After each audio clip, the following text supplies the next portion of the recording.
बिहार विधानसभा चुनाव को लेकर के सियासी हलचल तेज हो गई है और इसी बीच हिंदुस्तानी आवाम मोर्चा सेकुलर के अध्यक्ष और केंद्र सरकार में मंत्री जीतन राम मांझी ने अपनी पार्टी की रणनीति को साफ कर दिया है। बोध गया में अपने आवास पर पत्रकारों से बातचीत में मांझी ने कहा कि उनकी पार्टी इस बार हर हाल में मान्यता प्राप्त दल बनकर उभरना चाहती है। इसके लिए उन्हें कम से कम 8 सीट पर जीत दर्ज करनी होगी और कुल वोटों का 6% हासिल करना अनिवार्य होगा।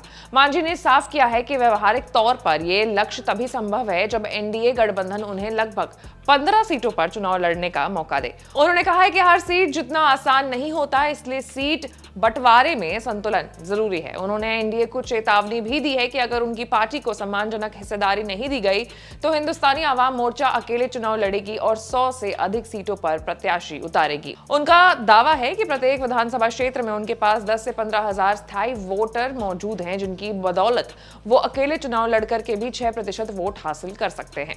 मांझी ने माना है कि पार्टी की स्थापना को 10 साल पूरे हो चुके हैं और इतने लंबे समय तक अमान्यता प्राप्त पार्टी बने रहना उनके लिए अपमानजनक है, इसलिए आने वाले चुनाव उनके लिए करो या मरो की स्थिति को लेकर के आया है। एनडीए में अपनी ताकत का बखान करते हुए मांझी ने कहा कि उनकी पार्टी बिना पैसे खर्च किए भीड़ इकट्ठा कर लेती है, जबकि अन्य दलों के लोगों को जुटाने के लिए पैसों का सहारा लेना पड़ता है। उनके मुताबिक यही अंतर उनकी पार्टी को विशिष्ट बनाता है और गठबंधन के नेताओं को यह समझाना चाहिए कि कौन सी पार्टी वाकई में चुनाव जीतने की क्षमता रखती है। प्रधानमंत्री नरेंद्र मोदी की हालिया मणिपुर यात्रा को लेकर के भी कांग्रेस नेता राहुल गांधी द्वारा किए गए तंज पर मांझी ने पलटवार किया। उन्होंने कहा है कि राहुल गांधी दोगली बातें करते हैं। सवाल उठाते हुए मांझी ने कहा है कि जब राहुल गांधी खुद मणिपुर गए थे तो उन्होंने वहां जाकर के क्या उपलब्धि हासिल की।